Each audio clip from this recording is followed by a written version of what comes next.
In a shocking and unexpected move, South Korea's president declares martial law. This really harks back to South Korea's previous history of dictatorship. The country's parliament voted to defy the declaration, but it's not clear what these stunning developments mean for the stability of this democratic U.S. ally. I can't stress this clearly enough. Any analyst I've talked to now say that as far as they're concerned, President Yoon Yeol will not be president for very much longer. It seems like he has miscalculated here. Today is Tuesday, December 3rd, and this is The Issue from VOA.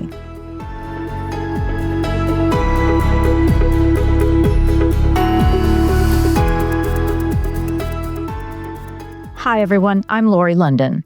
친애하는 국민 여러분, 저는 북한 공산 세력의 A surprise late-night TV address Tuesday by South Korean President Yoon Yeol declaring martial law and vowing to eliminate what he called anti-state forces as he struggles against an opposition that controls the country's parliament and which he accuses of sympathizing with communist North Korea.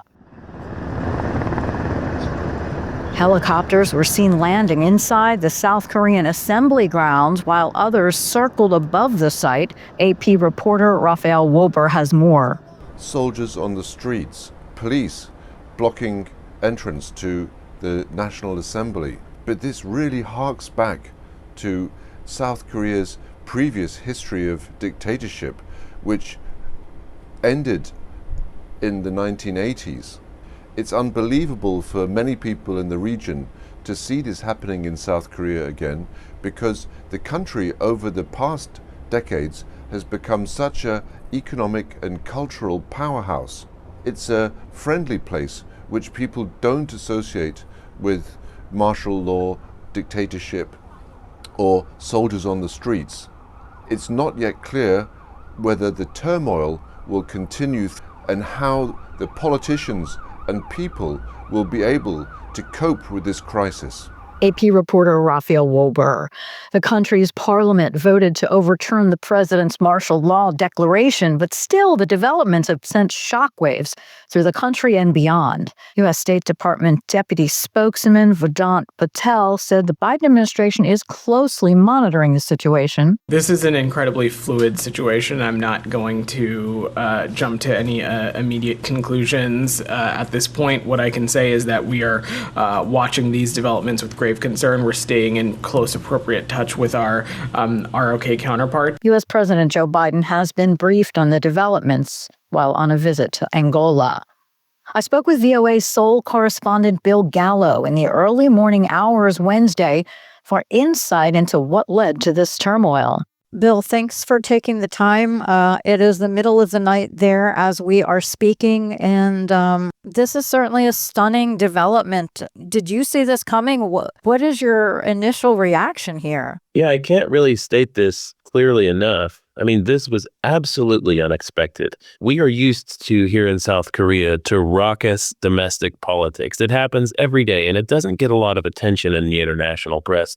This is a very messy democracy, and the system has been paralyzed for a long time. But there were no signs that this was about to happen. Whenever President Yoon Yeol declared martial law tonight, talking about anti-state forces and the need to protect a constitutional democratic order, doing something that hasn't been done since the 1980s. This was a complete shock, I think, not only to foreign observers, to everyone here in the country.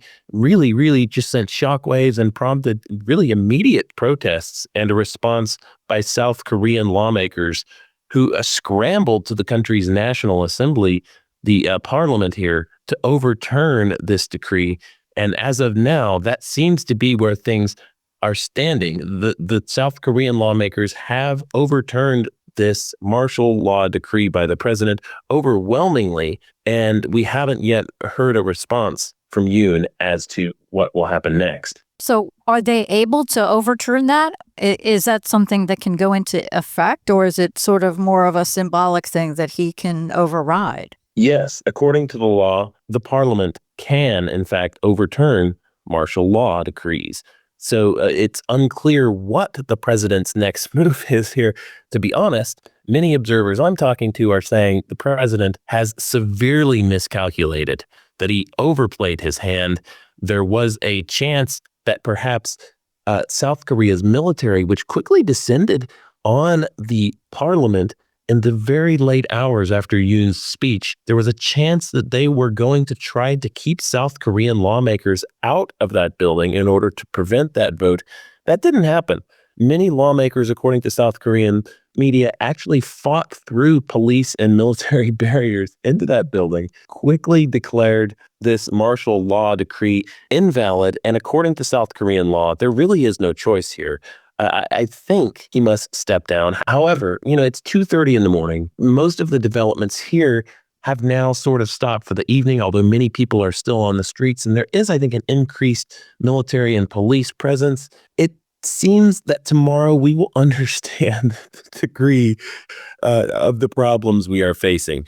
There will be a situation where the military must decide whether to sort of follow the other lawmakers or the president, should Yoon decide to not back down here. Are the military still in the street? Yes, it does seem there is an increased presence.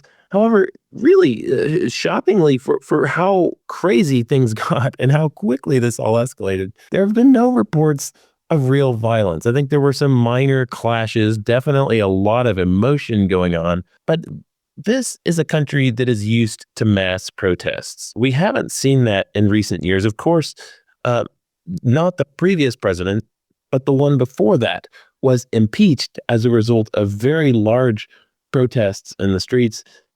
Civil society here can organize very quickly in order to sort of respond to these types of events. It is usually very orderly. This is not a country where you expect to see mass crackdowns by the police and bodies in the streets, tear gas, something like this. This is a very orderly society with a very organized military, a very organized civil society. So, what you saw tonight apparently was sort of democracy and civil society springing to action very quickly in a way that, in many ways was troubling, but also could be seen as inspiring, I think, in some ways. Well, it's pretty significant martial law in and of itself. What's the political context, and is there any legitimacy to his concerns that his opposition was sympathetic to North Korea? These are political attacks. That is a domestic political argument. It has been a part of South Korean politics for decades, really since the founding of the Republic of Korea. It is a long-standing sort of tactic for South Korean conservatives to paint their critics as being pro-North Korea. Now, of course, there are members of the South Korean, progressive forces who do advocate closer relations with North Korea, things like this. And at times, some of those political forces have been accused, and even I think with good reason, of being too close to North Korea. However, the accusations laid out in the speech tonight by Yoon are actually quite vague, and the parts about North Korea appear to be sort of confusing, I think, to most observers. What we know about what happened, you ask about the political context. This is a system that is paralyzed. Yoon, the president, is very unpopular. Since he came to power 2 years ago, his approval ratings have been very low. In April, he lost a legislative election in a landslide, really. His party suffered an incredible defeat at the hands of voters, which gave the liberal opposition the majority in the single house of parliament here.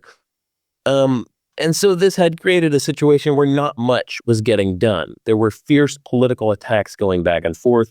The political opposition frequently attacked Yoon Suk-yeol's wife, who has been accused of various acts of corruption and sort of influence peddling, things like this. They deny all of these charges, of course. And there had been rumors. I can say this. There had been rumors on the fringes of South Korean politics that Yoon Suk-yeol was about to declare martial law. However, I know no serious observer who seriously thought that anything like this would happen. because essentially it would be political suicide for Yoon to do such a thing. And in fact, this morning in the early hours, any analyst I can talk to, I can't stress this clearly enough, any analyst I've talked to now say that as far as they're concerned, President Yoon Suk-yeol will not be president for very much longer. It seems like he has miscalculated here. He had already faced severe criticism in his own party for various reasons.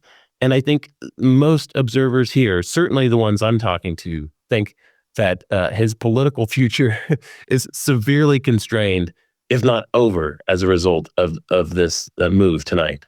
Just a stunning situation that it sounds like you and other journalists and even just the general population just didn't expect to see. No, we're used to dysfunction. We're used to paralysis in many ways, and just sort of petty political fights. No one saw this coming. VOA Seoul correspondent Bill Gallo, we thank you so much for taking the time in the middle of the night there to update us on what's going on there. We appreciate it. Thank you so much. You've been listening to The Issue from The Voice of America. On behalf of all of us here at VOA, thanks so much for joining us. You can follow The Issue on X and Facebook at The Issue. And for news 24/7, visit our website, voanews.com. In Washington, I'm Lori London. We'll talk to you tomorrow.